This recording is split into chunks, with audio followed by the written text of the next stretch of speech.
Government model, the Youth Livelihood Program, the Yoga Fund has made other efforts to make sure that we achieve these sustainable development goals. And these sustainable development goals are an idea on sustainability, which sits on a three-legged tool. Sustainability has three dimensions. One, social inclusion, where I want to make sure that everyone has access to opportunities. We have economic growth, not just having money in our pockets, but having the quality and quantity of life that we want to lead. Environmental sustainability, to make sure that we protect the ecosystem. And the intersection of these three dimensions is where we come to have sustainable development, is where we come to have a sustainability. So Uganda, since 2015, has had a national coordination framework. And this national coordination framework is operationalized by a roadmap of implementation of sustainable development goals. And this roadmap follows Uganda's planning cycle.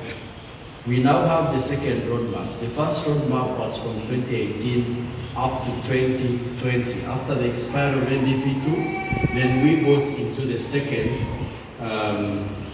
roadmap of implementation, which starts 2020-21 and will go up to 2024 and 25. And in this roadmap,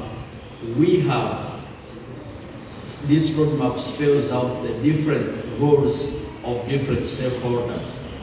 We have roles for development partners, we have roles for the MDS, we have roles for the civil society organizations, we have roles for private sector, we have roles for politicians, but most importantly, we have roles for young people.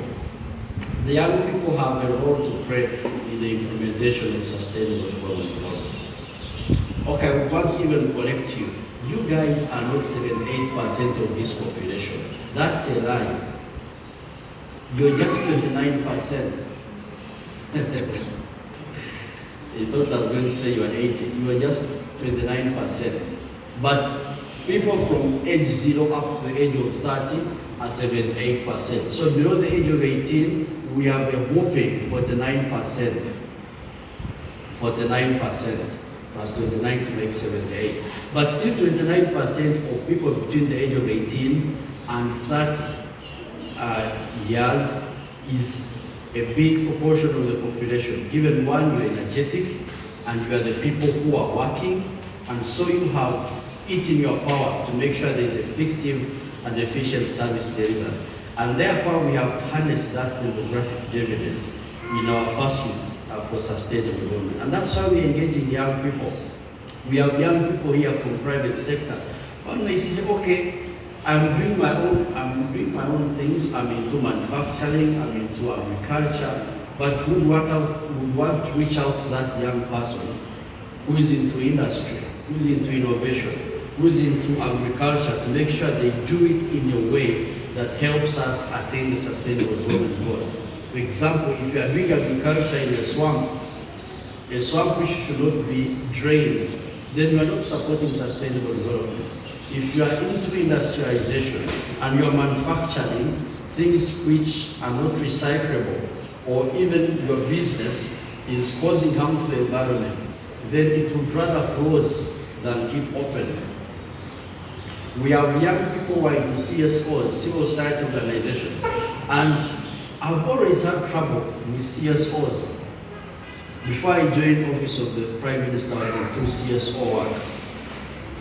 But I also didn't like how we delivered.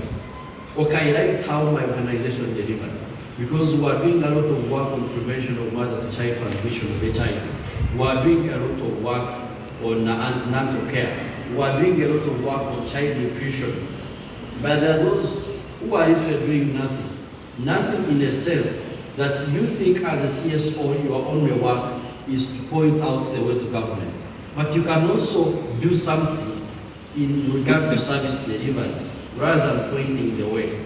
So we are here in Lira City, we have been engaging civil society organizations that look here, beyond mere advocacy, you can also deliver services. So for the young people who are from the civil society organizations, and you're here for this training, go beyond just advocacy, go beyond just think tanking, go beyond just research, you can also deliver service. The other category that we have been engaging is government. We have been here to engage local government.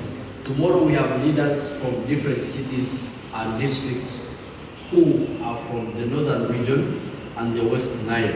We want to localize sustainable development goals. It's not that they have not been localized, but we feel if we created a consciousness, if you knew that goal number 1 is ending poverty, goal number 3 is good health and well-being, and beyond knowing that, there is a consciousness that tells you the role you have to play in making sure that we achieve the targets of each of those goals. Then you are going to also plan consciously and also press your resources right so that we optimally achieve those targets. So that's what we are doing here. So we are engaging local government and we are telling them that look, because we are in some of those districts, we are engaging the planning units of districts. And you find the planner or the economist at the district does not know anything about sustainable development goals.